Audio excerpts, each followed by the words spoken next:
Day 371, day rating. It's a 7. Woke up to walk the pup after sleeping in a little bit. I naturally got up around 7:30 and decided to kind of lay in bed till about 8.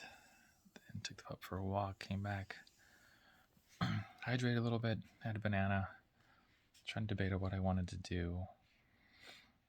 I had a friend that said they wanted to run 10 miles, and in my head I was still mentally ready to run hard, and I was thinking, even if I run easy or run shorter, I need to run fast.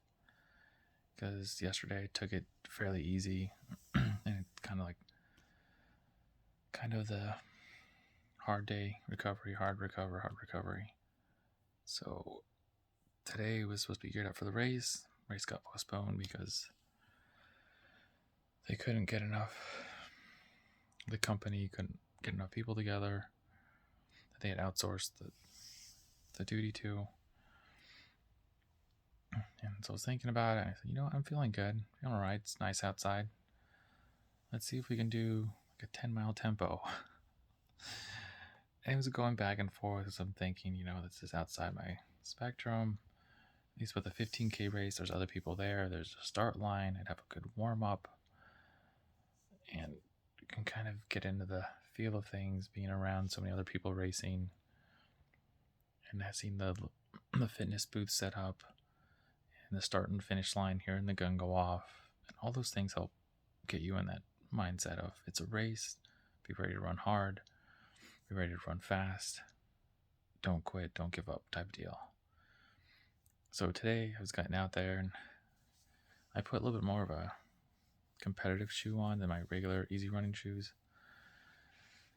and just tried to start from the beginning and see how I felt. Let's see if this will load. But definitely got in the first mile a little bit faster. Dang it, it's not loading. And was trying to check in and see how I was doing. I was like, okay, this is definitely a quicker start. 7:31. We can go, even if we do the first half and then fade out. Let's just try it and see how we feel.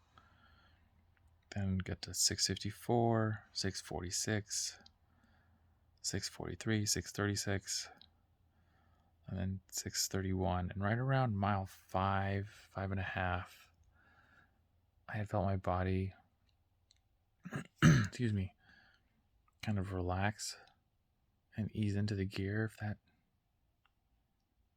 I know it sounds kind of weird to say you ease into gear at mile 5, but I felt my brain, like mentally and physically, I felt like I could relax in this gear. I don't know why it took that long, but it was kind of fighting it the whole way there. Was really saying like, focus, stay focused, drive.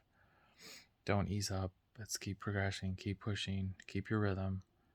Don't get comfortable. Keep this pace. And then right around that 5.5 mile mark is when it clicked. And I was like, yeah, I can totally hold this for 10 miles. Let's do it. Let's get after it. And so mile 6 was 6:31, 6:39, excuse me, for 7. Mile 8 was 6:36. Mile 9 was 6:28.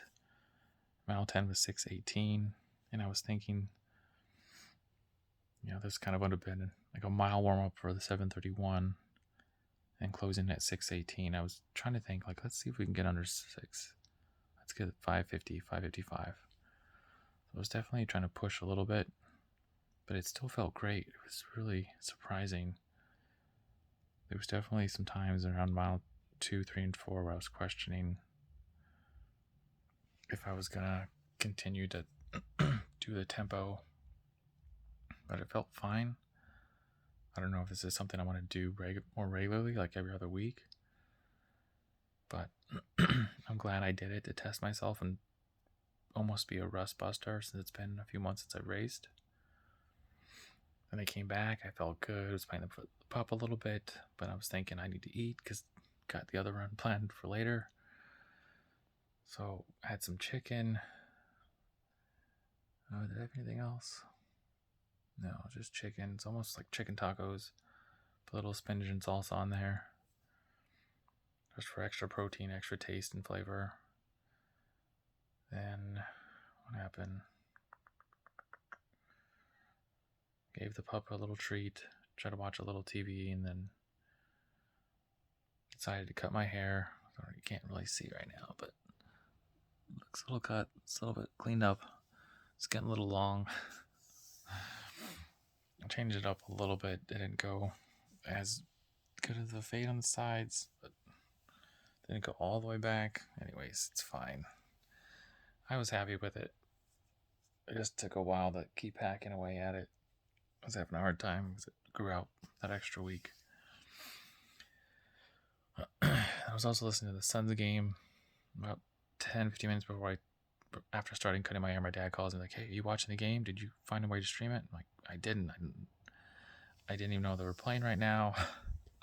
So it was totally caught off guard. So we chatted for about 10 minutes, and then I said, all right, let me turn on Sirius XM radio and I can at least listen to it right now. Like, all right, I'll call you back. So we talked a little bit later, but it's like, let me finish cutting my hair and I'll try to find the game somewhere online. And I just kept chipping away. I just kept messing up a little bit and trying to compare sides, and I kept going back and forth between blades, and it's just maybe I was a little bit tired, I don't know. But I finished it and then showered up, laid down for a bit, and the pup was here next to me, and she's over here.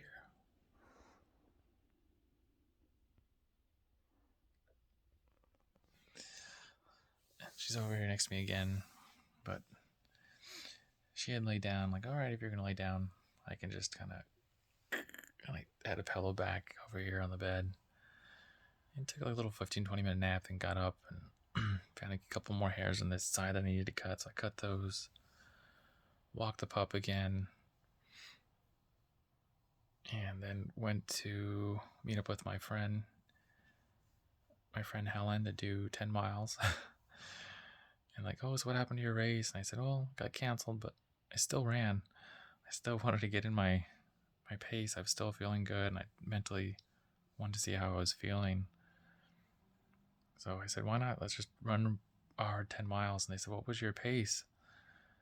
I was like 6:42. 6:42 is my average pace. And he's like, oh my gosh, Dave, this is quoting her, you're running, how'd she put it, like double the pace. I was like, well, that's my race pace, right? Like, that's how fast I'm trying to go, a little bit faster. But it's like, we're just trying to stay under 11. It's like, okay, we'll try to hang around 10:50, 10:55 pace. But the first mile, let me get back up here. I don't know if she was just excited. She said she was nervous. Like, why are you nervous? She's like, you're kind of pro. I'm like, I'm definitely not pro, but thank you for the compliment. I appreciate it. But it's like, we've ran together 4 or 5 times already. It's fine. You've done this. You've done your marathon. You're good to go. It's not loading. I was like, we're just here to run. It's just an easy run. Done it before. We're just in company. And so we started at 9:37, 9:40. We steadily declined. So 9:40 was the second. Third mile was 10:27. Mile 4 was 10:26. Mile 5 was 10:54. Mile 6 was 11:08. We tried to pick it back up. We could kind of tell that we had fallen off a bit. So mile 7 was 11:57, 10:44 for mile 8, 10:08 for mile 9, and 10:26 for mile 10. And the average pace was 10:27. That's what I had on my watch, and I believe hers was, she said 10:29, but ours were a little bit off. We kind of stopped and started them a little bit different, depending on the stoplight. And there was an instance where we were right around mile 8, about 8.5. And I had heard something, like there was people across the other side of the street, and they had a dog who was barking. Excuse me, and all of a sudden I hear the barking getting closer and closer, and I hear him say like, "No, no, no! Oh my gosh, come here, come here!" And I turn around, I see that a car has stopped. I'm like, what's going on? And I see this little dog, probably size of a Chihuahua, but just a longer hair. So we'll just say a long-haired Chihuahua.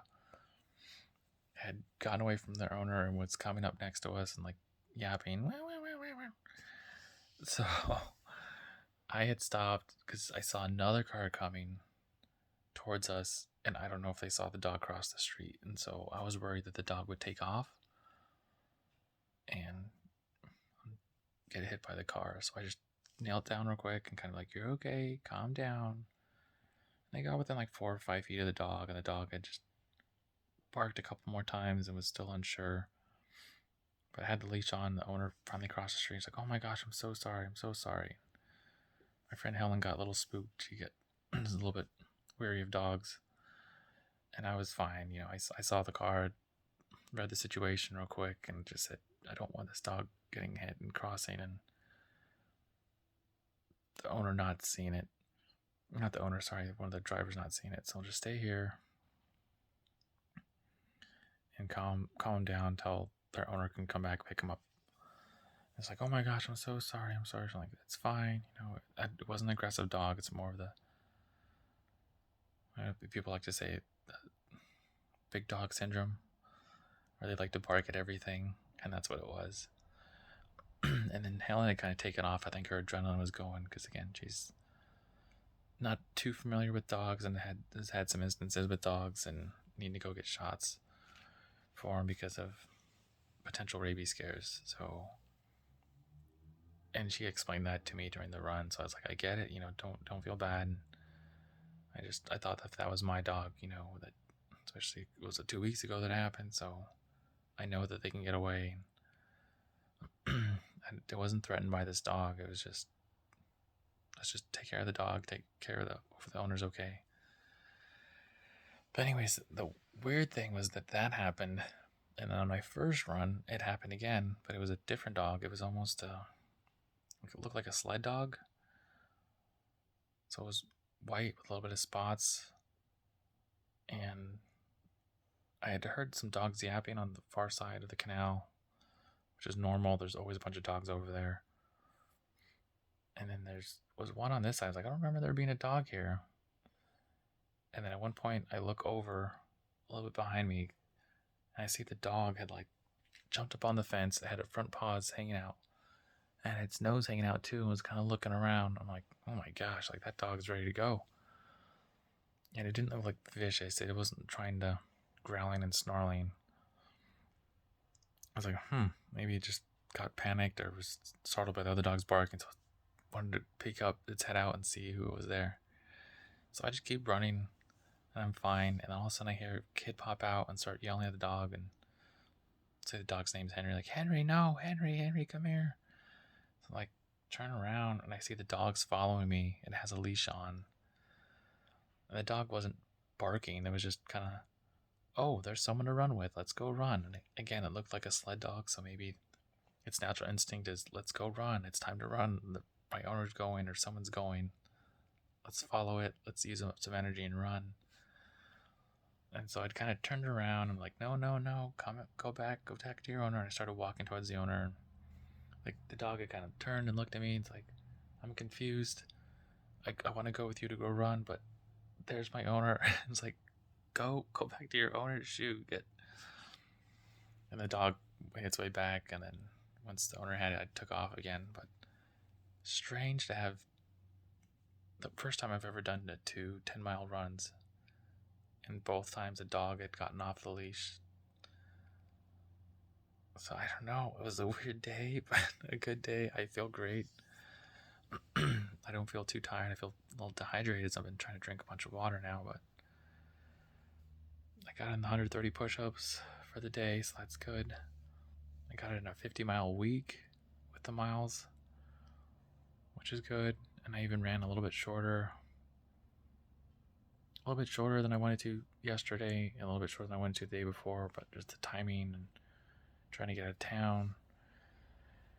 So, and then the bad weather and just little things like that. And so I feel really good right now. I'm really happy with that, and I believe I'm at 3 consecutive weeks of running every day. So that feels really good. So mentally, I feel strong. Physically, I feel my legs are stronger and responding more. So I just need to stay healthy. That race that was supposed to be today or this morning got postponed for next month. We'll see what happens, but the plan is just to wait a month and just keep training.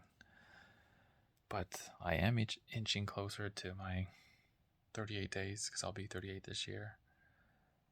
And normally I try to line it up so I start around my birthday or I finish on the birthday, but I'm about 20-ish days, 21 days into this, so I figured let's just go for 38 now while we're feeling good. And I'd finish mid-March, end of March, so well above what I was planning on, but I better get it done early than too late. So that was the day. Interesting, great, fun. Oh, and after the double runs, I went and got some frozen yogurt because why not? He did two good runs today, 20 miles. Been a long time since I run 20 miles, so 20 miles in one day. So, gotta reward yourself, right? Gotta be your first best friend, your first person to congratulate yourself, because sometimes you don't always get that. If I were to talk down to myself and say, "Oh, it's terrible, your pace is slow," would I tell a good friend that? No. So I gotta be like my first best friend and almost put myself in a third person and say, "Hey, you ran great today. You did good. You deserve a reward. You deserve to take a nap. You deserve to get a little extra dessert today. So go for it." So that's what I did. I got a little dessert after the second run and came back. I ate a little bit of dessert in the car and came back, put it in the freezer, ate some of the chicken again. Then as soon as it was done, popped that back out and finished the dessert. So great day. It was a great day. But that's it. I'm gonna try to get to bed, call it a night, and get ready for tomorrow. So run your life with health and happiness, and have a good night.